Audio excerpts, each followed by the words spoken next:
굉장히 강하겠죠. 그거 60m.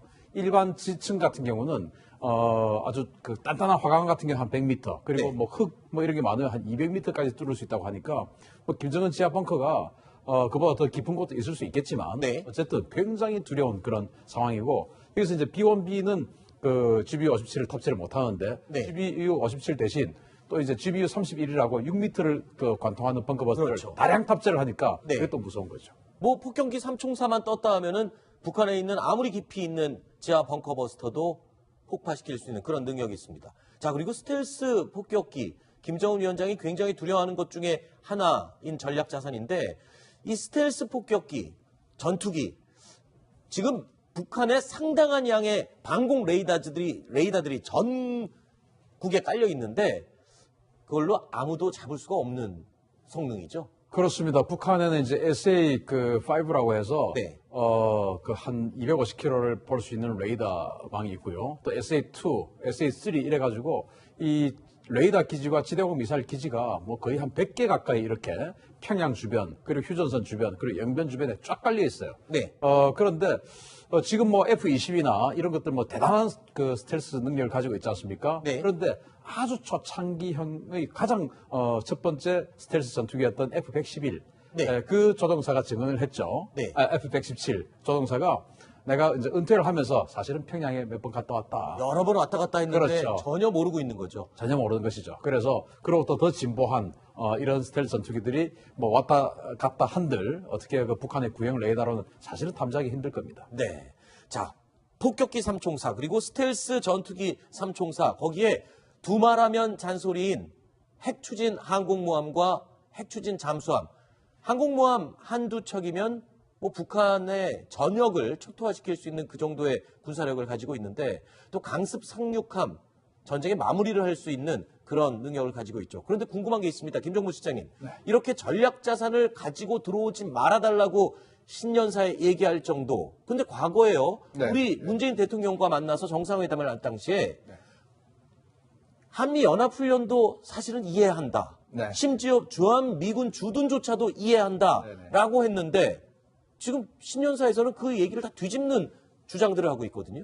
바로 이 공산주의자들이 가장 잘하는 바로 거짓말하는 겁니다. 네. 처음 일단 기만을 해서 안심을 시킨 다음에 그 다음에는 자기 요구들 조금씩 내려서 살라미 전술해서 하나하나씩 이끌어가는 거거든요. 그렇죠. 북한이 김정은 위원장이 뭘 했습니까? 정전협정이 파기돼도 네. 바로 평화협정을 가지 않는다 소리도 하면서 정전협정을 파기하자, 종전선언을 하자 소리를 했지 않습니까? 네네. 마찬가지로 한미연합훈련을 일부 용인한다 소리까지 됐는데, 지금 와서는 한미연합훈련 하지 말라고 일단 얘기를 했는데, 우리 1년째 지금 한미 연합훈련 하나도 안 하고 있잖아요. 그 조그만 중대 규모만 하고 있죠. 중대규모 조금 예. 하고 있고 대대 이상은 좀 거의 안 하지 않습니까? 네. 그렇게 해가지고 현재 저것이 김정은 위원장이 혼자 말한 게 아니고 저게 바로 북한군의 지시고, 네. 바로 이제 이번 달 중에 남북 군사 공동위원회가 열립니다.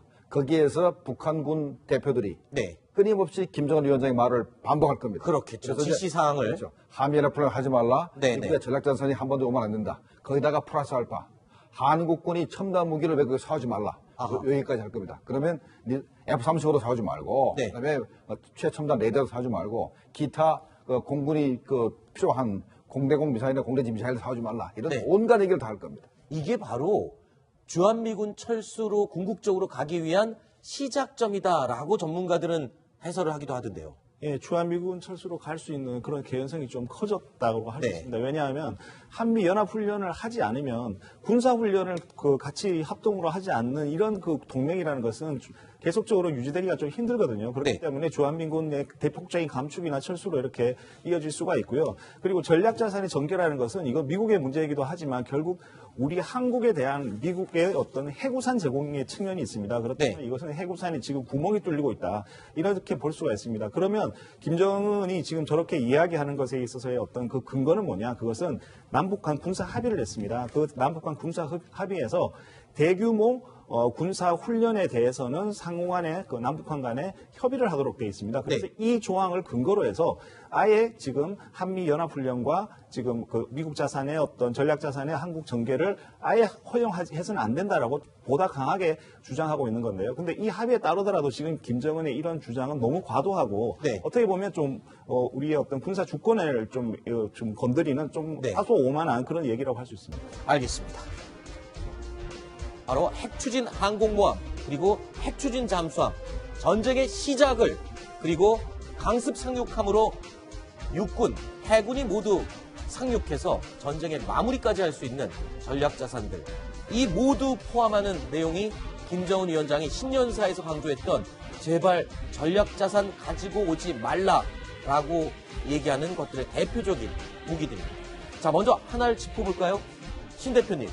이 전략 폭격기 3총사를 굉장히 두려워합니다. 이유는 저 폭격기에는 벙커버스터라는 무시무시한 폭탄이 달려있기 때문이죠.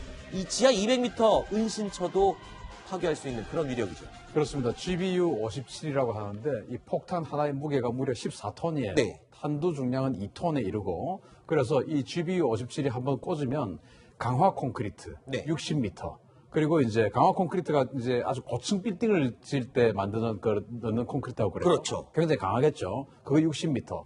일반 지층 같은 경우는 아주 그 단단한 화강 같은 경우 한 100m 그리고 네. 뭐 흙 뭐 이런 게 많으면 한 200m까지 뚫을 수 있다고 하니까 뭐 김정은 지하 벙커가 그보다 더 깊은 곳도 있을 수 있겠지만 네. 어쨌든 굉장히 두려운 그런 상황이고 여기서 이제 B1B는 그 GBU-57을 탑재를 못 하는데 네. GBU-57 대신 또 이제 GBU-31이라고 6m를 그 관통하는 벙커버스를 그렇죠. 다량 탑재를 하니까 네. 그게 또 무서운 거죠. 뭐 폭격기 3총사만 떴다 하면은 북한에 있는 아무리 깊이 있는 지하 벙커버스터도 폭파시킬 수 있는 그런 능력이 있습니다. 자, 그리고 스텔스 폭격기 김정은 위원장이 굉장히 두려워하는 것 중에 하나인 전략 자산인데 이 스텔스 폭격기 전투기 지금 북한의 상당한 양의 방공 레이더들이 전국에 깔려 있는데 그걸로 아무도 잡을 수가 없는 성능이죠. 그렇습니다. 북한에는 이제 SA-5라고 해서 네.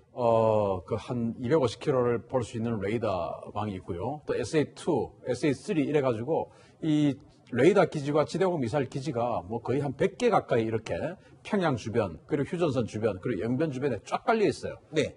그런데 지금 뭐 F-22나 이런 것들 뭐 대단한 그 스텔스 능력을 가지고 있지 않습니까? 네. 그런데 아주 초창기형의 가장 첫 번째 스텔스 전투기였던 F-111. 네. 그 조종사가 증언을 했죠. 네. F-117 조종사가 내가 이제 은퇴를 하면서 사실은 평양에 몇 번 갔다 왔다. 여러 번 왔다 갔다 했는데 그렇죠. 전혀 모르고 있는 거죠. 전혀 모르는 것이죠. 그래서 그로부터 더 진보한 이런 스텔스 전투기들이 뭐 왔다 갔다 한들 어떻게 그 북한의 구형 레이더로는 사실은 탐지하기 힘들 겁니다. 네. 자, 폭격기 3총사 그리고 스텔스 전투기 3총사 거기에 두말하면 잔소리인 핵추진 항공모함과 핵추진 잠수함 항공모함 한두 척이면 뭐 북한의 전역을 초토화시킬 수 있는 그 정도의 군사력을 가지고 있는데 또 강습 상륙함 전쟁의 마무리를 할 수 있는 그런 능력을 가지고 있죠. 그런데 궁금한 게 있습니다. 김정무 실장님. 이렇게 전략 자산을 가지고 들어오지 말아달라고 신년사에 얘기할 정도. 근데 과거에요. 네. 우리 문재인 대통령과 만나서 정상회담을 할 당시에 한미 연합훈련도 사실은 이해한다. 네. 심지어 주한 미군 주둔조차도 이해한다라고 했는데 지금 신년사에서는 그 얘기를 다 뒤집는 주장들을 하고 있거든요. 바로 이 공산주의자들이 가장 잘하는 바로 거짓말하는 겁니다. 네. 처음 일단 기만을 해서 안심을 시킨 다음에 그 다음에는 자기 요구들 조금씩 내려서 살라미 전술해서 하나씩 이끌어가는 거거든요. 그렇죠. 북한이 김정은 위원장이 뭘 했습니까? 정전협정이 파기돼도 네. 바로 평화협정으로 가지 않는다 소리도 하면서 정전협정을 파기하자, 종전선언을 하자 소리를 했지 않습니까? 네네. 마찬가지로 한미연합훈련을 일부 용인한다 소리까지 됐는데 지금 와서는 한미연합훈련 하지 말라고 일단 얘기를 했는데 우리 1년째 지금 한미 연합훈련 하나도 안 하고 있잖아요. 조그만 중대 규모만 하고 있죠. 중대규모에 조금 예. 하고 있고 대대 이상은 좀 거의 안 하지 않습니까? 네. 그렇게 해가지고 현재 저것이 김정은 위원장이 혼자 말한 게 아니고 저게 바로 북한군의 지시고 네. 바로 이제 이번 달 중에 남북 군사 공동위원회가 열립니다. 거기에서 북한군 대표들이 네. 끊임없이 김정은 위원장의 말을 반복할 겁니다. 그렇겠죠. 그래서 이제 지시 사항을. 그렇죠. 한미연합훈련 하지 말라. 네네. 미국의 전략전선이 한 번도 오면 안 된다. 거기다가 플러스 알파. 한국군이 첨단 무기를 왜 그거 사오지 말라. 여기까지 할 겁니다. 그러면 F-35도 사오지 말고, 네. 그다음에 최첨단 레이더도 사오지 말고, 기타 공군이 필요한 공대공 미사일이나 공대지 미사일도 사오지 말라. 이런 네. 온갖 얘기를 다 할 겁니다. 이게 바로 주한미군 철수로 궁극적으로 가기 위한 시작점이다라고 전문가들은 해설을 하기도 하던데요. 예, 주한미군 철수로 갈 수 있는 그런 개연성이 좀 커졌다고 할 수 네. 있습니다. 왜냐하면 한미 연합 훈련을 하지 않으면 군사 훈련을 같이 합동으로 하지 않는 이런 동맹이라는 것은 계속적으로 유지되기가 좀 힘들거든요. 그렇기 네. 때문에 주한미군의 대폭적인 감축이나 철수로 이렇게 이어질 수가 있고요. 그리고 전략자산의 전개라는 것은 이거 미국의 문제이기도 하지만 결국 우리 한국에 대한 미국의 어떤 해구산 제공의 측면이 있습니다. 그렇다면 네. 이것은 해구산이 지금 구멍이 뚫리고 있다.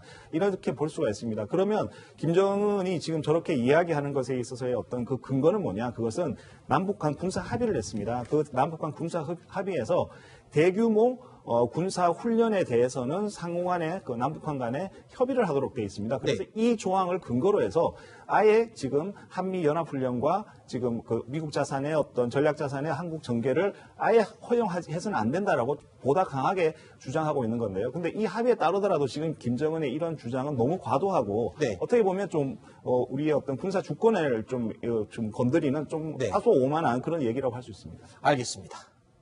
자, 이어지는 두 개의 이야기가 또 준비되어 있습니다. 오늘 저희가 1위 그리고 4위로 꼽은 이야기인데요. 만나보시죠.